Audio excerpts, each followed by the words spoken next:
এই শহরের সবচেয়ে বড় মাফিয়াকে মেরে ফেলেছে। সাথে আরেকজন মাফিয়া ছিল, যে কিনা ছিল অস্ট্রেলিয়ার সবচেয়ে বড় মাফিয়া। তবে একটা জিনিস লক্ষণীয় ছিল, সেটা হলো বডির গায়ে বড় করে ছুরি দিয়ে কেটে লেখা ছিল একে। এইভাবেই খুন করে করে চলছিল আমার দিন। লন্ডনের প্রায় সব মাফিয়াকে মেরে ফেলেছিলাম, আর অনেকে আমার দলে নাম লিখাতে চলে এসেছিল। তখন থেকে একে নামে পুরো লন্ডন কাঁপত। তারপর একসময় আমি হয়ে গেলাম লন্ডনের সবচেয়ে বড় মাফিয়া, যার নাম শুনলে পুরা লন্ডন কাঁপতে শুরু করে। তবে আমি কথা রেখেছিলাম, তখন থেকে এখন পর্যন্ত কোনো লন্ডনে কোনো ধর্ষণ হয় নাই, কিন্তু আমি কোনো দিন অপরাধী ছাড়া কারো গায়ে হাত তুলিনি। তবে কিছুদিন পর থেকে শুরু হয় লন্ডনের উপর অ্যাটাক। প্রথমে অস্ট্রেলিয়া, পরে চীন, পরে পাকিস্তান, তারপরে আইল্যান্ড। এভাবে প্রায় ৩৯টা দেশের মাফিয়ার সাথে আমার দ্বন্দ্ব করতে হয়েছে, কিন্তু কেউ এসে ফিরে যেতে পারেনি। সবাইকে মেরে বালি চাপা দিয়ে দিয়েছি। তারপর থেকেই আমি হয়ে গেলাম ওয়ার্ল্ড মাফিয়া একে। হ্যাঁ, তোমরা জানতে চেয়েছিলে না কে আমি? হ্যাঁ, এটাই আমি, মাফিয়া কিং একে। এটা বলে আমি চুপ হয়ে গেলাম। সবাই অবাক হয়ে তাকিয়েছিল, আবার কেউ ভয়ও পেয়েছিল। তখন হঠাৎ বাবা বলে উঠল, ওহ, তবে সেখানে তুমি একটা গ্যাংকে খুঁজে পাচ্ছিলে না, মনে আছে? হ্যাঁ মনে আছে, সেই গ্যাংটার নাম ছিল কিং গ্যাং। কিন্তু তুমি এটা কিভাবে জানো? উত্তরে বাবা যা বলল, সেটা শোনার জন্য আমরা কেউই প্রস্তুত ছিলাম না।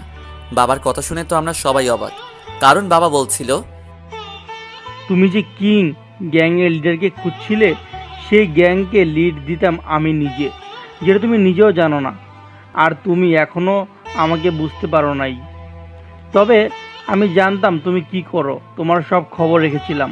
কিন্তু আমি তোমাকে আটকাইনি, কারণ আমি চাইতাম না আমার ছেলে কখনো মাথা নিচু করে হাঁটুক। তাই আমি তোমাকে আটকাইনি। এই কথাগুলো শোনার পর তো আমরা সবাই অবাকের চরম পর্যায়ে পৌঁছে গেলাম। তার থেকেও বেশি অবাক হলো আমার মা, কারণ মা যার সাথে এত বছর একসাথে রয়েছে, সেই এত বড় কথা জানে না। তারপর আবার বাবা বলল, তোমার মনে আছে আফগানিস্তানের ঝামেলার কথা? হ্যাঁ মনে আছে। তুমি কি এটাও জানতে নাকি? এই কথা শুনে বাবা হাসতে লাগলো। তারপর বাবা আবার যা বলল, তা শুনে আমি আবার শক। তুমি তো একসময় আফগানিস্তানের সাথে পেরে উঠেছিলে না, মনে আছে? মনে আছে। তারা একসময় আমাকে ঘিরে ফেলেছিল।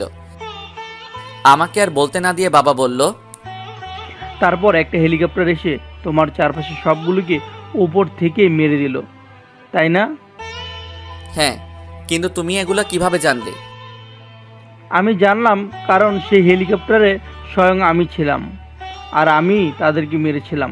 কিন্তু তোমার সামনে যাইনি, কারণ আমি তোমাকে তোমার পাওয়ারে চলতে দেখতে চেয়েছিলাম। এবার তো আমরা এমন লেভেলের অবাক যে কারো মুখ থেকে কিছু বেরোচ্ছে না, মনে হচ্ছে সবাই স্ট্যাচু হয়ে গেছে। তখনই রাজ বলে উঠল, আর অবাক হয়ে লাভ নাই, যা হবার হয়েছে। এবার চল সবাই বাসে যায়। রাজের কথায় সবার হুঁশ ফিরে বাস্তবে আসলো। সবাই বলল, হ্যাঁ হ্যাঁ চল বাসায় যাই, অনেক রাত হয়ে গেছে। কিন্তু চাঁদনিকে দেখতে পেলাম না, সে কোথায় গেল? তাই রাজকে বললাম, রাজ, চাঁদনি কোথায় রে? তাকে দেখতে পাচ্ছি না কেন রে? হ্যাঁ, আমিও তো দেখতে পাচ্ছি না, তুই একটা ফোন দিয়ে দেখ। ঠিক বলছিস। সাথে সাথে ফোন দিলাম, কিন্তু ফোন তুলছে না। বারবার ফোন করছে কিন্তু ধরছে না। চিন্তায় পড়ে গেলাম। রাজকে এটা বললাম, দেখ, কোনো কাজে ব্যস্ত আছে মনে হয়, তাই ধরছে না। তুই চিন্তা করিস না, আমি দেখব নে। হুম কিন্তু মন তো মানছে না। তারপর আবার ফোন দিলাম, একটু পর ধরছে। সাথে সাথে আমি বললাম, কোথায় তুমি, আর এখান থেকে চলে গেলে কেন? আমি তো বাসায় চলে আসছি, তুমি চিন্তা করো না। আচ্ছা গুড নাইট, কালকে দেখা হবে। কিন্তু কেন জানি আমার মন বলছে সে আমার সাথে মিথ্যা বলছে, আর সে বাসায় যায়নি। এমন কারো কাছে গেছে যার জন্য আমার ফোনটা ধরতে পারছে না। কারণ আমার কাছে চাঁদনিকে সুবিধার মনে হয় না। আমি যখন আমার সম্পর্কে বলেছিলাম, তখন লক্ষ্য করলাম চাঁদনি আমার কথা শুনে হাসছিল। আর তার হাসিটা ছিল একটা রহস্যময় হাসি, যেটা আমাকে বলার মাঝখানেও ভাবাচ্ছিল। কিন্তু আমি তার হাসির কারণটা বুঝতে পারলাম না, কেন সে এরকম হাসলো। আরেকবার তাকে আমি কয়েকটা কালো ড্রেস পরা লোকের সাথে কথা বলতে দেখেছিলাম। দেখে মনে হয়েছিল লোকগুলো বাইরের দেশের। তখন থেকেই আমার মাথায় অন্য কিছু ভাবছে। না, আর ভাবতে পারছি না। কালকে থেকে চাঁদনিকে ফলো করতে হবে।